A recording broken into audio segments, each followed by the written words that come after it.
Di saat Persib Bandung melakukan persiapan Piala Presiden 2025, ada kabar yang cukup menaruh perhatian bagi bobotoh, yakni perihal transfer pemain. Memang hingga saat ini berita dibuat hanya Sadil Ramdhani saja yang sudah deal ke Persib Bandung. Sejatinya ada belasan pemain yang dikaitkan dengan tim berjuluk Maung Bandung ini, tak terkecuali pemain diaspora timnas Indonesia. Ya, penyerang timnas Indonesia Rafael Strijk dikabarkan saat ini sedang digoda untuk memperkuat Persib Bandung untuk musim depan. Ex pemain Adudin Haq ini berstatus free agent usai kontraknya sudah tidak diperpanjang oleh Brisbane Roar, klub asal Australia. Rafa merupakan pemain kelahiran 27 Maret 2023 atau saat ini usianya masih 22 tahun dengan memiliki tinggi 185 cm dan kaki dominan sebelah kanan. Posisi Rafael ini sebagai sayap kiri. Bahkan selain berposisi sebagai sayap kiri, dia juga dapat diplot sebagai penyerang depan tengah dan penyerang sayap kanan. Dipikir-pikir, Persib memang masih butuh pemain di lini penyerang usai ditinggal para penyerang sebelumnya seperti Ciro Alves, David da Silva, hingga Rian Kurnia. Jika peluang itu ada, mengapa tidak? Bagi Persib Bandung, mendatangkan Rafael Strijk adalah misi luar biasa, juga selaras dengan rencana membangun skuad Persib jangka panjang. Dalam roadmap Persib jangka menengah, Persib menyiapkan skuadnya untuk berkompetisi dalam 6 tahun. Tak heran jika saat ini pemain-pemain yang masuk ke dalam skuad Persib Bandung adalah pemain berusia muda. Persib meremajakan skuadnya setelah musim lalu. Persib menjadi tim tertua di Liga 1 2024-2025 dengan rata-rata usia 32 tahun.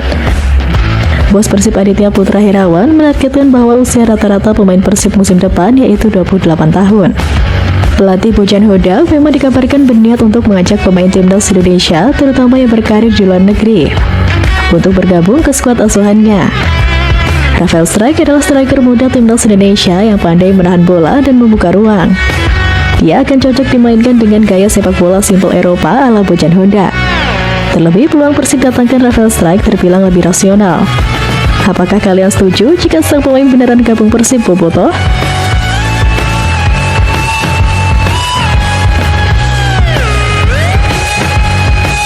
Di sisi lain, saat Persib bersiap diri untuk menghadapi Piala Presiden 2025, ada beberapa kabar buruk yang menimpa klub rival.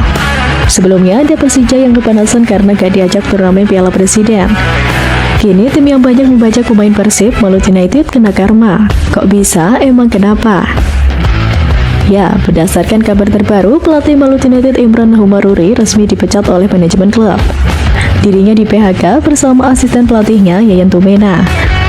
Padahal belum lama ini Malut United dengan bangga memamerkannya dengan kontrak baru. Banyak spekulasi liar terkait dipecatnya kedua pelatih itu.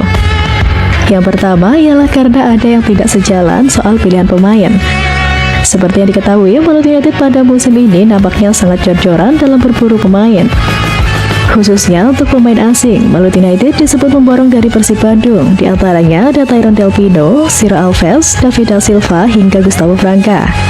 Rumor semakin kuat setelah keempatnya kini sudah resmi berpisah dengan Persib Bandung.